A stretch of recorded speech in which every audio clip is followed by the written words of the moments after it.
Welcome to the Sports Sesh podcast. I'm your host, Mason Shatwell, and my co-host is James Evans. And today we're joined by Manchester top teams Andrew Lofthouse. Cheers for joining us, mate. Thanks for having me on. Yeah, no, certainly appreciate your time, Andrew.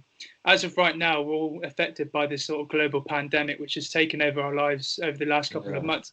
Crazy. How is your training preparations and how have you been affected by COVID-19? At the start, I was in lockdown as everyone else was. But then obviously at top team, we've got Lerone Murphy who trains with us, who's elite athlete, UFC. So I was fortunate to be training with him, similar weight and that. But then in June, I got injured in June. So I've not really trained since then. I just took more of a coaching role and taken on other things. But in the gym, obviously, I think at top team now, we've got over... We've got over 50 fighters at top team now. So we're just having small sessions with a small amount of people in and, keeping to regulations and things like that and just working around it because fighting's not stopping, unfortunately, for anyone. If you're resting during these times, then there's people out there getting better and you're just going to get left behind. I remember when I first spoke to you was when after Lerone's fight in July, I think, when I posted a tweet saying he's going to be a future UFC champion, and you commented agreeing as well. Yeah. Apart from Lerone and, say, Kane as well, who's also in Bellator, out of the young lads at the gym, who do you think's going to be the next big thing out of your gym? Hard to pick. Obviously, we've got Lewis McGrillen, who's, I think, he was 9-1 now as an amateur, one of the best amateurs in the country at flyweight. He's a big potential. We've got Ibrahimov, who's 16 years old, but already 3-0, beating full-grown men. There's that many of them. But obviously, sometimes life gets in the way. There's going to be a few, we have to be real, they're not all going to make it. There's going to be a few that are going to fall off over the years, but hopefully they'll get there because they've all got the potential to get there. Obviously, if you're in a training camp right now, I know you've been hampered with a couple of injuries now and then, what would be your daily routine? Well, it was only this year that I went training full time. I used to work as a builder, so my old routine would just get up in the morning, go for a run, come home, go to work all day, back home, and then either running or training. But at the start of this year, I quit work, was training full time. So I was in the gym from, I drop the kids off in the morning and I'm in the gym from 9 till 5, 8 o'clock sometimes at night. So we just mix it up. Not every session has to be a hard session. We just work it around how the body feels and stuff like that. So sometimes we'll do technical if we're a bit tired, and then if we're okay, we'll do hard rounds. And then during the lockdown, me and Lerone were just in probably 3-4 times a week, just doing long rounds, technical rounds, just proper mixing everything up. When you're of all the guys there, who works the hardest in training? I know everyone's going to work extremely hard as it is, but who pushes themselves the most? I don't know. Again, that's a hard one to say because they all push themselves in different ways and do different things in their own time. But yeah, they probably all work as hard as each other. Lerone's obviously, since day one, he's training. He's not interested in anything else other than getting better and winning. So probably the work ethic in there is probably Lerone's got the best work ethic. Obviously, you've stepped in the cage a couple of times. You know what it's like from the sort of mental aspect. And for those who are sort of getting into their career as an amateur, how important would you say is the mental aspect of mixed martial arts? Very important. I used to struggle with self-confidence when I was fighting, even though I've been fighting for so long. Sometimes I'd be studying there thinking, why am I even doing this? I'm good enough to be doing this. But you just got to believe in yourself. Obviously, believe in your coaches and your training partners around you. And normalize things. Just get used to every environment. Some sparring sessions, try and set the atmosphere of it being a fight. So if you've got a cage, get in the cage, have cornermen, do proper rounds, stick a referee in there. Just get used to it, normalize it. That's what Lerone's so good at. He normalizes everything. So, everything that's thrown at him, he's chip off his shirt. He really doesn't care. We had Carl on the show last week and we asked him the same question and he said the mental aspect's the most important side of MMA. Yeah. But in the physical aspect, say jiu-jitsu, wrestling, the striking aspect, what in your opinion, what's the most important aspect in the physical side?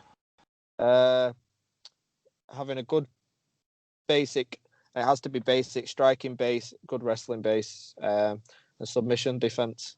I don't think you need to go too far into everything. If you've got a good all round, then you go places, I think. But physically, the hardest one is wrestling, without a shadow of a doubt. I Thai boxed for 15 years at high level, and like impact on the body, yeah, it hurts, but like physically draining and tiring, wrestling leagues above anything else. Obviously, for those viewers at home that don't know, what would you say is the best tool in your arsenal? Would it be your Muay Thai striking background in general, or is there anything else? It's got to be on it. I've trained for so long in it, but it's again probably only until this year. Like now, I've only really now learned how to use it properly. In all my other fights, especially on Cage Warriors here against Gavin Kelly, like my Thai boxing was Thai boxing, and then I could defend a takedown and get back up, or if I fail a takedown and get back up, but there was no second phase to anything. So once I like defended the first takedown or the initial takedown attempt, or got back up off the first one, there was no second phase. So that's where I failed in the fight. I was just making simple mistakes, which then led me to getting taken back down. But obviously, it's going to be my Thai boxing, but we've adapted it now. And then hopefully, when I'm back from injury, which is going to be a while, unfortunately, I can use it effectively. If I remember right, I remember checking your record and it's 4-2, and I've seen obviously your pro debut didn't go your way. How did you handle losing your professional MMA fight? I wasn't bothered in the slightest. I enjoyed it.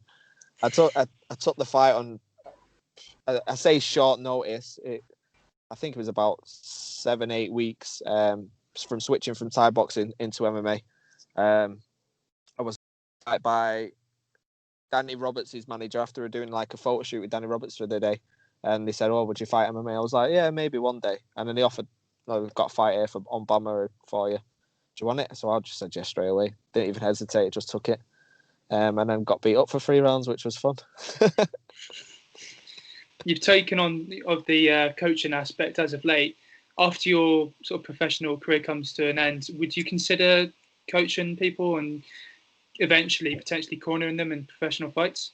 Yeah, so already now within Top Team, I'm one of the coaches, a part of the team. There's me, Carl Prince, obviously our head coach, and then Aaron Wilkinson. So I'm there as a coach with them. So it's us three, like in every session during the week. But I'd say I don't so much take on a role as a specific coach, although I am the striking coach there. I take on it just like a second man or third man, where I'll just walk around and pick up on certain things that people are doing and tweak little things. But yeah, my career in the future is definitely coaching. Before obviously you got injured and you was doing sparring rounds with the guys, who would push you to your limits? Lerone, because just the natural ability he's got. Like he figures everyone out so quick. Sometimes I can wind other people up and take them off their game in sparring, but with Lerone, he really don't care. He just punches me in the face, and I'll try a few tricks to like put him off guard a bit. And if I succeed, he makes me pay for it. And then, like most of the time, I don't succeed. So, does training with Lerone Murphy and these other talented athletes sort of motivate you to go into work every day to do what you do? Yeah, my job now is obviously I'm part of the staff at Manchester Top Team. So the job is to go and chill with my mates and do what we love. We've all got the same goal at the end of the day, but I know it's bad as I say it. It's just chilling with my mates, having a laugh, figuring things out, and then like after training, probably chilling with my mates again, playing COD. That's the sort of things we get up to. Yeah, it's the life, living the dream. And obviously, with a lot of these fighters nowadays, to sort of get to the top, you have to make some sort of sacrifice. And as you said, you were working as well as mixing in the fight camps and the preparations and what have you. Have you ever had to make any of these sort of sacrifices to get to the top? Yeah, I've not taken certain job opportunities at times because of fighting. I stuck with my original boss from being 18 years old for years because he was so. I knew him from training as a kid, and he was lenient to me having days off and things like that. So I could come and go when I wanted if I wasn't feeling up to it because my diet was going pretty crap and I couldn't be bothered. He just let me have the day off and things like that. So yeah, financially, yeah, there's been a lot of sacrifices over the years. I was just trying to find the balance, and unfortunately, I never found that balance. And at the end of the year, I just realised I was wasting away in the building trade. It's not me. And then It was actually Kane did a day up at a youth centre near me last year. I think it was October time. And I was invited along because I live in the town. And when I was there, just seeing how the young people reacted to us being there and us like actually doing something with our lives, they looked up to us and they was getting excited. So I got home that night and I said to my missus, like, look, I'm going to quit work. I'm wasting away. It's not my path. And I'm going to jump into something like youth work. And then obviously I was studying youth work this year, and I just kind of fell into the coaching role at top team, but it works very well. They go side by side, youth work and coaching. So it's all falling into place. Which fighters motivated, say inspired you the most throughout your career? Hard to say. I remember like being young, again watching MMA in that, like in the middle of the 2000s, like watching Chuck Liddell and Rampage Jackson and things like that. So I just enjoyed watching fighting.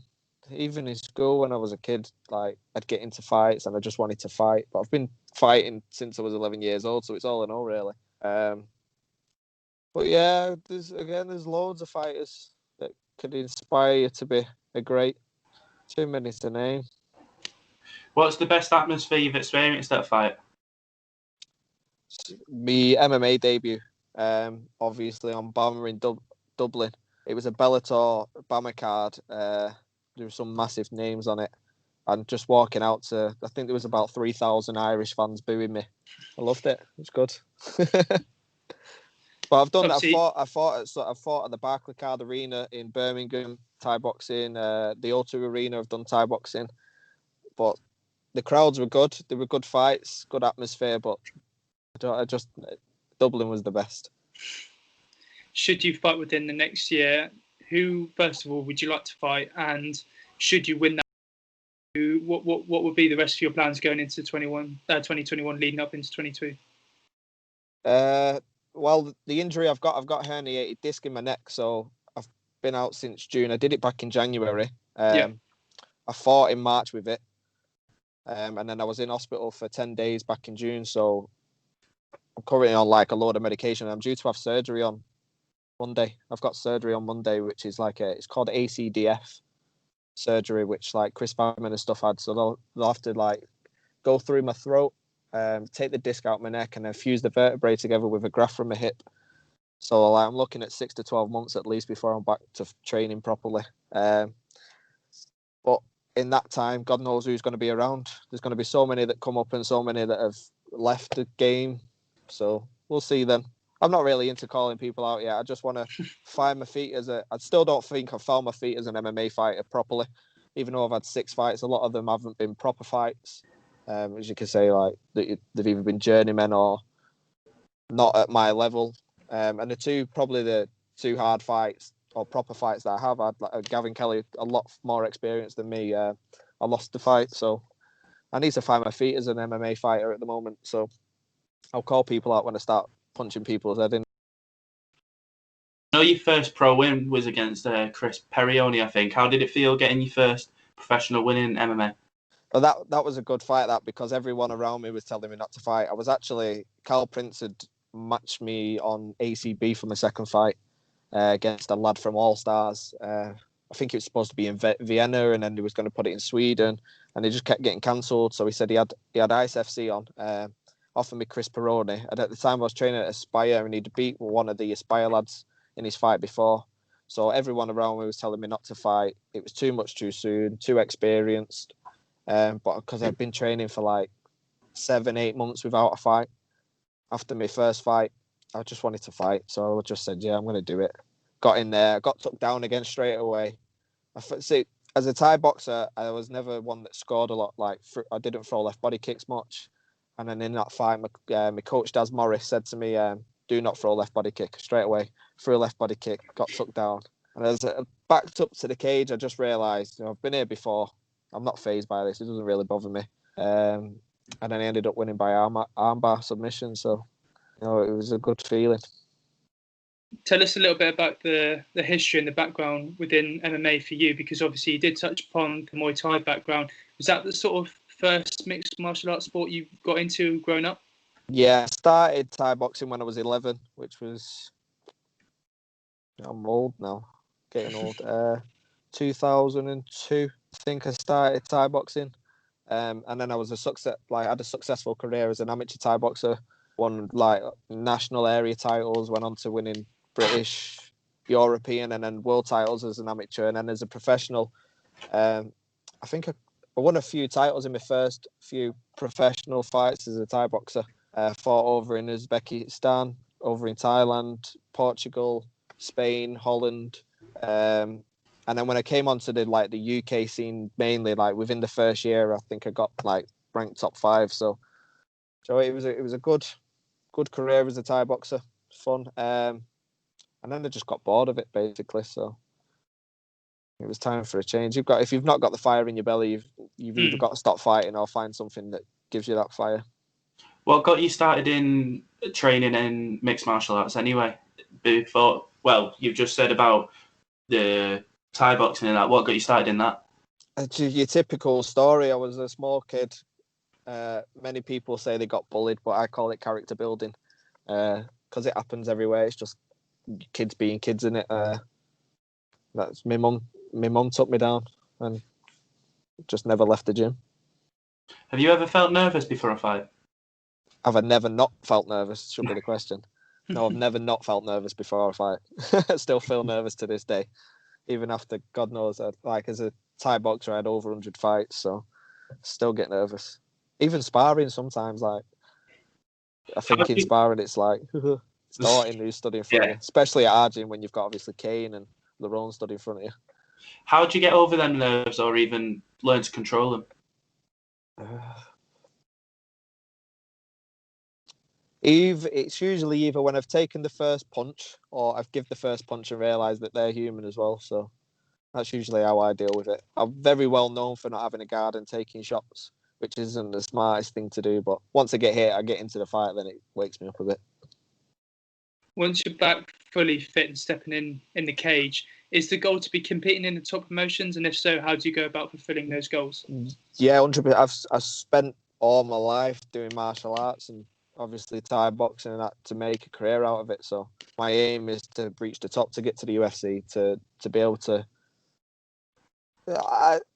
Everyone says every now and again, if you're not aiming for the top, then you shouldn't be doing it. But people have different goals. You've just got to be real with yourself. Like, I just want to be competing with some of the best in the world and testing my level. Like, if I never make it to the top, then I wasn't destined to be at the top. That's the way I see it. But I want to go and try it at least. Obviously, the goal for Lerone while he's in the UFC is going to be to become the champion. How long do you think that is going to take for him to achieve that? Depends the fights they offer in it, because like we was talking in a podcast with Liam Harrison the other week, how he was offered Everson Barboza for that last fight. Who did he end up fighting instead? So he was offered that, but then obviously after the timing wasn't right, and the day after he got injured. So everything happens for a reason. But I keep saying to him, like after watching the Korean Zombie at the weekend, I can see Lerone beats him. So I was like, bro, you need to call him out, call the Korean Zombie out. You're at that level. I know you can beat him. After watching the fight, I just think he's at that level. So within the next 3 years, I think he'll be with like one of the top contenders. Do you think we'll see him again this year in the UFC, or do you think next year's looking more likely at the moment? Well, there's rumours that there's not going to be another Fight Island, is there, this year? So it'll probably be next year now. Hopefully January, early as possible. But he's still training. He's still waiting. If he gets a shout to go over to Vegas, then and can get him over to Vegas, then he's ready to go. You see, with these top athletes, especially in the UFC nowadays, they've got so much with regard to their game inside the octagon as well as outside, in terms of the way they, their persona and how high their fans, if they're marketable or not. What does Lerone Murphy have to do to sort of get his name out there even more? Because obviously UK and Great Britain know his name off by heart. We know what he's achieved. But for those who don't know Lerone Murphy, what does he need to do to sort of become a more marketable household name in the UFC? He just needs to keep doing what he's doing. He's already got the main man Dana knowing who he is, and like as if you don't know now, you know. But I think it's just fell at an unfortunate time for Lerone, obviously, with everything that's going on in the world at the moment. After the Tukhugov fight, things went a bit quiet. He still felt like himself that he had to prove something to the people. And then his last fight against Ramos, obviously he battered him, but with everything else going on, it's just been overshadowed a bit. So next time he gets out, hopefully the pandemic's quieting down a bit and he can put on another show and make people stand up and realise that he's a force to be reckoned with. When you're obviously have a fight lined up, are you one to like watch your opponent a lot, or are you quite laid back in that sense? No, I like to stick. I think for me, if I focus too much on my opponent's game plan, it just takes everything away that I'm good at, because I start doing things that I shouldn't be doing, where I should be sticking to my game plan. Obviously, the coaches will pick out certain things that we've got to be aware of.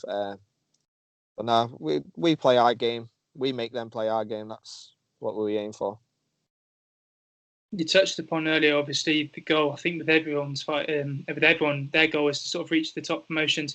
In 5 years' time, what do you wish to achieve as a mixed martial artist? To be competing with the best in the world at the top, the UFC. That's my goal. I'm 29 years old now, and I say to myself sometimes, "Oh, I'm getting old." Only because my body feels old. I've been fighting for that. 18 years now. So, but yeah, there's still fire in the old dog, as I call myself. But everyone still says I'm a young pup.